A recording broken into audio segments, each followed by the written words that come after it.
Right, we'll start the meeting. Good evening, my name's Jim Anderson. I'm the Chairman of the Planning Board for Amber Valley Borough Council. I'd like to offer a warm welcome to everybody to the 19th November's Planning Board meeting. No doubt there's a large amount of people here who have never been to a Planning Board meeting before, so all the documentation that you'll need for this evening should be on the chair you're on or on near the desk that you're on. And basically we were working out of the white document, which has got the agenda for tonight's meeting on page 7. And we're working off that agenda. A couple of points to raise for people who don't know. Public speaking, each member of the public who is down on the list that I've got here, wishing to speak, will be allocated 3 minutes speaking time. After 2.5 minutes, you will be prompted that you've got 30 seconds left, which should give you time to wind up. Unless you say to me, I've just got one more paragraph, Jim, can I finish it? I'll be 30 more seconds, and if we've got time, we might be able to do that. But generally speaking, the 3 minutes is the time for public speaking. Public speaking is what it says it is. It's public speaking. You're here to put your views over to the Planning Board and the officers, who will be making notes of comments made by members of the public, and then the officers will then be able to debate those points with members of the Planning Board.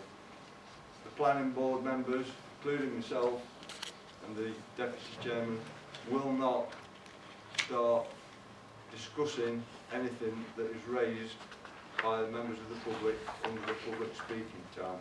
That comes later, but rest assured that any comments you make, the officers are taking notes of them.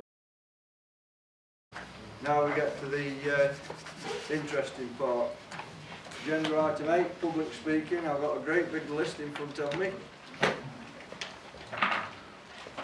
We've got plenty of time. Anybody who's not used to speaking in public, just take your time and read off what you've got to read. And we'll start with Mr. John Arbon, who is the Chairman of the Swanwick Residents Association. You've got 3 minutes. Can I just, Chairman, thank you for that. I thought it was agreed that Thorntons were going to go before me. Or is that not the case? No. It isn't? Nobody's approached me about agreements, John, and I'm taking them as a list. Okay, Mr. Chairman.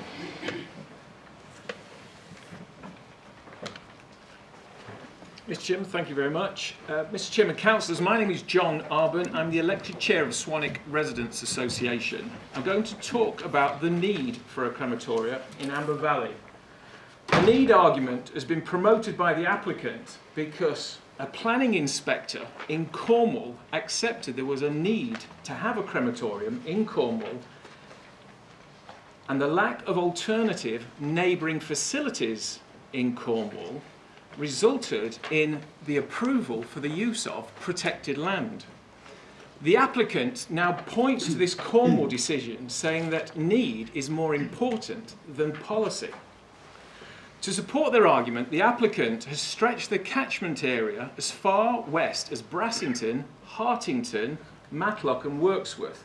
In fact, 46% of the catchment area is outside Amber Valley, and much of it beyond a 30-minute drive time, and much of it nearer to existing crematoria. It's fabricated, it is inaccurate and designed to mislead. The planning officer wanted an independent report to establish if there is a need in Amber Valley. The officer chose not to refresh the Scrutiny Committee's report from 2006. Instead, the planning officer approached the applicant and requested funds for this additional piece of work. The paper which resulted is nothing more than a cursory assessment of the applicant's exaggerated claims, without any scrutiny of the evidence. We shouldn't be too surprised, as it was funded by the applicant and using a company with whom they have worked on numerous occasions. I provide evidence of these occasions to the chair. Consequently, the supplementary report is not an independent report. It would not withstand close scrutiny and has led the planning officer to make a misguided decision by recommending approval. The planning officer has also elevated this need argument and judges it of material consideration. I find this surprising, as planning law says there is no specific requirement within legislation, national guidance and local policy for an applicant to demonstrate the need for their proposal. 30 seconds, Mr. Armour. Thank you. If the need argument were removed from this application, then we wouldn't be here tonight. Amber Valley is not Cornwall. We are surrounded by 4 excellent crematoria, all of which are experiencing declining volumes, all of which continue to be invested in, all of which are well within a 30-minute drive time. Once again, I've provided evidence to the chair. To summarise, the planning officer's report is flawed. The supplementary report is flawed. Neither will withstand close scrutiny. There is simply no need. The EM1 and EM5 policies should continue to protect this land. Thank you, Mr. Chairman. Mr. John Briggs, Chairman of Swanwick Residents Association. Do you mind dimming the light? Can't. It's all right, don't worry. It's all right, don't worry. Chairman, councillors, first of all, with apologies to Benjamin Franklin, our local plan is now adopted, but in this world, nothing can be said to be certain except death and taxes. On the Government's Valuation Office website, there is reference to the requirements for siting cemeteries and burial grounds. Section 310, paragraph 2.3 states, under Section 9 of the Burial Act 1855, no ground which is not already used or appropriated for use as a cemetery may be used for burials within 100 yards of a dwelling, without the written consent of the owner, lessee and occupier, or within 20 yards of a highway. This application has areas for flat stone, glade, woodland and natural burials, not landscaping or ornamental gardens, but use of land for burials. The agent solicitor states the 2 flat stone burial areas are completely separate from the crematorium function and are part of a cemetery. Those using this element of the facility will not be involved in the cremation process. This is no longer a question of incidental or ancillary to a crematorium. This is a cemetery, not just a crematorium. Whether you call these flat stone, green or natural burials, they all involve digging a grave in which burial takes place. This is a cemetery. Does the cemetery meet legal requirements and the policies of the council? Policy LC10 safeguards land for future cemetery extensions. This site is not included, and no mention of this appears in the reports. There is also a growing trend to bury cremated remains. Conditions also apply for depth and separation, just as in full body burials. This further blurs the distinction between crematorium and the elements that are incidental and ancillary and a cemetery. The landscape design submitted as part of this application is equally blurred. The agent solicitor in the late paper states that there is no intention of permitting the scattering or burial of cremated remains in contraventions of the 1902 Act. Specific areas within the Memoria Park will be allocated for this purpose. The specific areas have not been identified in the application before you. These issues are material planning considerations, and I urge members to refuse the application on the grounds that it does not meet policy LC10, safeguarded land for cemetery extensions. Thank you, Chairman. Thank you. Thank you. Mrs. R. Harnan, is it? Yes. 3 minutes to address the planning board, please. Firstly, I'd like to make the point that we were reassured by Amber Valley Borough Council, under advice from Her Majesty's Inspector, that those 3 fields where the middle one is under threat should be preserved as an important open break between settlements. I feel that is a key point. I do not personally think that the site is suitable for many reasons, not least its elevation, but also its total lack of suitable screening. Even if mature trees and shrubs were put in place, there would not be enough depth The site in question is far too close to a main and busy road, with emergency vehicles travelling up and down at speed. It's not conducive to peace, tranquility and contemplation, which I, as a visitor, would expect. My main objection and concern is with regard to the traffic being sucked from every direction into and through Swanwick.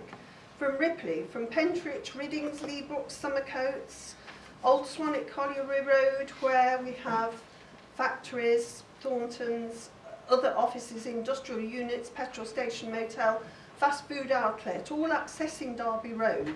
Also the fire training centre, providing more traffic. As well as sucking it in from the A38 built to alleviate the traffic through Swanwick. Which brings me to the question of emergency vehicles. Firstly, the fire service, which operates from Old Swanwick Colliery Road, needing access at every time of day and night, with at least 40 to 50% of those engines turning left towards Swanwick. The police are always speeding up and down because they need to go between Butterley and Alfreton. Also, there's ambulances. There are therefore quite severe noise pollution issues with regard to the users of the proposed crematorium, and is therefore a lack of dignity and care and thought for the bereaved in this scheme. I'm very concerned and indeed quite sceptical, Derbyshire County Council being the council concerned with police, fire and highways. I found it odd that when I asked if I could have a way across the dual carriageway, I was told that it wouldn't be considered because it was too close to Sleepmore Lane and the island. Now it appears to be okay for several hundred vehicles a day being stuck into this area. Apparently the police were consulted and said that was not an unusually high accident rate. I would dispute that opinion with the evidence I see from my home of accidents, prangs, not necessarily reported. 30 seconds. Thank you. I am perplexed that the fire station office was at first against the proposal and now does not appear to be. I cannot help but question why. What I cannot understand is why all three Derbyshire County Council agencies are not blocking what is a blindingly obvious bad site, as Derbyshire County Council apparently own or did own the corner side. I wonder, has Derbyshire County Council declared an interest, pecuniary or otherwise? That's your 3 minutes. Thank you. Lynn Watson. Thank you, Mr Chairman. Councillor Lynn Watson, Chairman of Swanwick Parish Council. There are 36 safe policies on the environment. There is only one policy that protects open land, EN5. This is unique. It applies to a single tract of countryside between Swanwick, Alfreton and Somercotes. The application is challenging that policy and the designation of that single tract of land.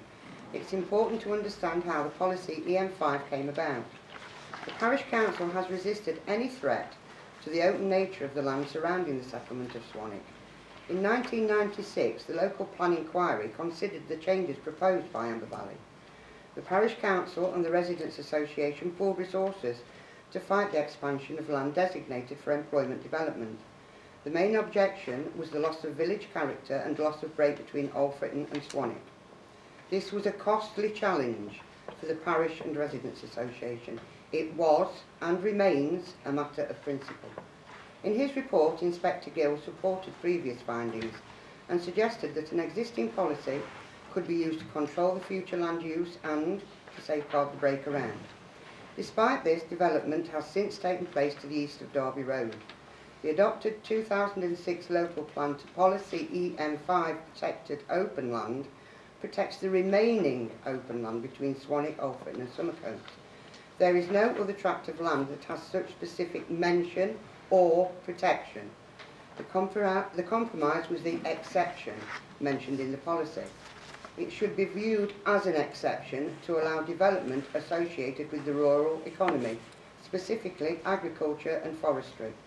If it had been the intention of the council to include cemeteries and crematoria, these would have been specifically mentioned, as they are within policy EN2, paragraph B, Greenbelt. I therefore urge members of the Planning Board to reject this application as it is a departure from the adopted local plan 2006. A crematorium and associated facilities at this site does not conform to policy EN5. The proposal is not associated with the rural economy, and in particular agriculture or forestry, and hence does not count as an exception under policy EN1. And finally, could I ask the chairman of the board if he's made members of the board aware of the contents of the letter that you received from Nigel Mills MP? Thank you. Thank you.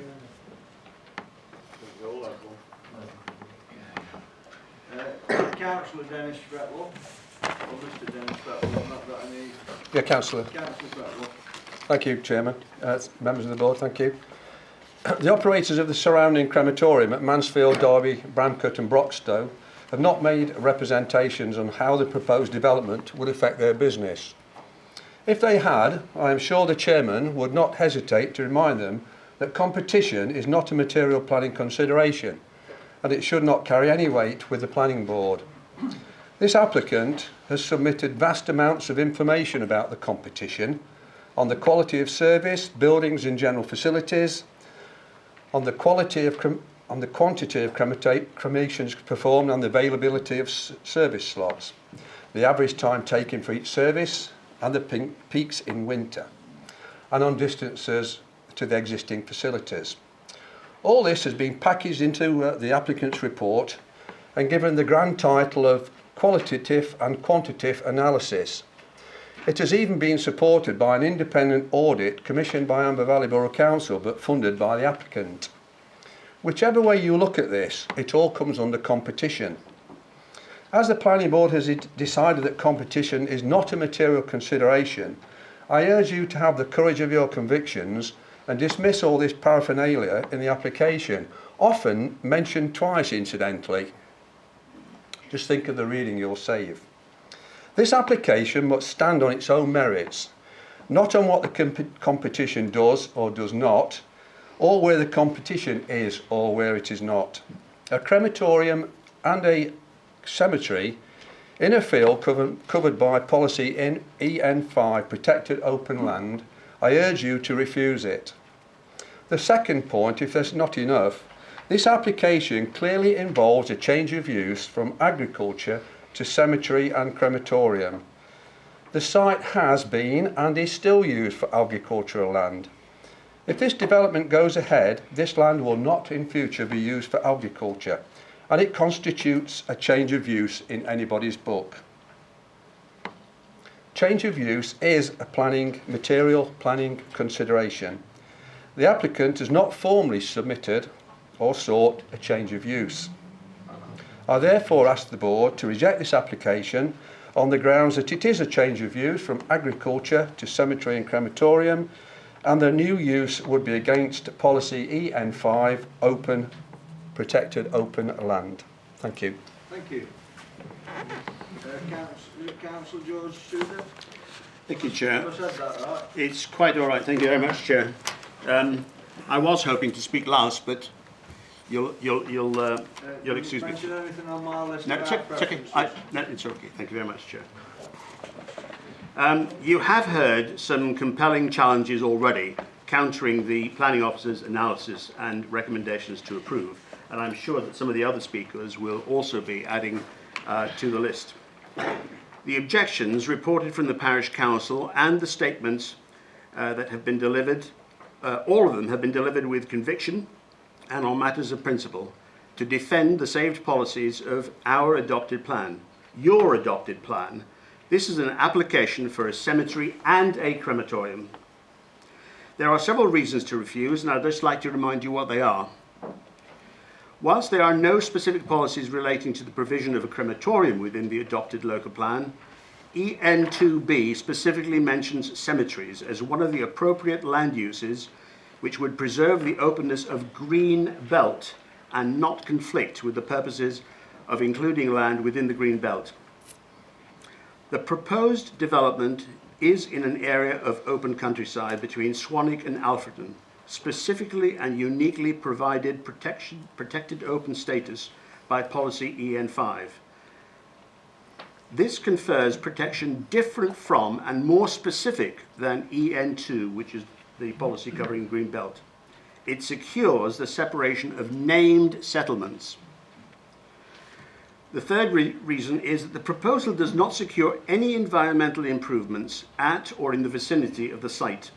It does not provide recreational facilities, nor does it improve public access to facilities that are not already available to residents of the borough within reasonable distance and reasonable travel time.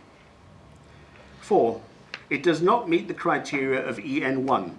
The application is not an essential requirement of agriculture or forestry. It is not prohibited from locating within an existing settlement by the Cremation Act of 1902. It may be difficult to locate within an existing settlement, but not unreasonably so, as shown by the land that is available near Lee Brooks Cemetery. It does not improve viability, accessibility, or community value to any existing services, and facilities are found in nearby centres at Mansfield, Derby, Chesterfield, Brampton, Bretby, Wilford and Ollerton. A crematorium cannot be regarded... Thank you. A crematorium, I've only had 2 small paragraphs. Sure. The crematorium cannot be regarded as a community centre or similar community facility, normally associated with entertainment, leisure or learning activity, and is not provided for under the Saved Policy LC13. This application is for a cemetery and crematorium. The definitions and distances specified in the Cremation Act of 1902 and the Burial Act of 1855 preclude the development of a new cemetery and crematorium on this site. Okay, 2 small sentences, Chair. quickly. Yep. The prescribed distances between the natural glade and woodland burial and the dwelling and the highway are not met. This site is not identified under Saved Policy LC10, Safeguarded Land for Cemeteries. Thank you. 35 seconds there. Thank you very much, Chair. I'll take it off somebody else. Thank you. Well, I say some... Councillor Fett will save 35 seconds as well. It's not quite. Oh, well. Mr. Jim Lomas, Swanwick's Resident Group. Yes, thank you very much. Good evening. My name is Jim Lomas. I'm have made representations on behalf of the residents group throughout this application process. I'm an outsider, so I'm probably less emotionally attached to this particular matter, but I'm trying to make an objective appraisal of what I've seen of the application. It's clearly evident that there are a number of planning issues that are arising from this particular matter, and you'll clearly be aware there's a lot of local opposition towards this particular project. And this opposition isn't just based on emotion. Councillors, you can't expect members of the public to respect what I said at the start of the meeting and then carry on like that. Right, you started again, carry on. Thank you very much. As I say, there's obviously considerable local opposition to this particular project tonight, and the points you've heard tonight, they're not knee-jerk reactions. The points that people are raising tonight are based on fact, they're based on policy, they're based on material planning considerations, and I think the points that are being raised tonight, members, hopefully you'll give some weight and credibility to. Obviously I'm going to try and avoid repeating some of the issues that have been raised, but I do want to talk about the policy matter. Obviously the issue of policy EN5 has been highlighted to you. It clearly is a policy designated at this specific parcel of land. Now, if you are to allow this particular scheme to go forward tonight, as a planning consultant, I would look at that land and I would say you're undermining the whole value of that particular policy. You develop the central portion of it, you actually undermine the portion of land to the north. That's basically going to be ideal for employment land to move into. Equally, if you undermine that policy, land to the south will potentially be under threat. I would have thought for housing. If you're serious about keeping this parcel of land open, I think you have to actually support policy EN5 and actually back a route refusal on that particular grounds. So far as the need issue, I know John Arbon has talked about that, but I've undertaken some assessments of the 4 crematoria referred to in the region, and it's quite evident from the feedback that I've got, having spoken to each of the individual managers at the Bramcote, Chesterfield, Derby and Mansfield crematoria, that between 2002 and 2011, the overall number of cremations undertaken annually has fallen. It's fallen at each of the 4 actually referred to. In fact, there's something like 1,200 less cremations in the last 10 years than has actually been promoted as 10 years ago. So consequently, there's capacity at the adjoining crematorium in this locality. That capacity demonstrates that there's not a need for this particular facility. And finally, in my limited time allotted. Other sites have been put forward to you to consider by the applicant tonight, and very reasonable proposals to do.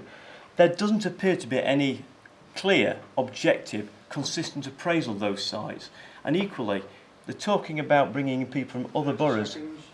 And those other boroughs, why not look at other sites in that area? Why concentrate and focus the area of search to a very limited area in the Alfreton Swanwick area?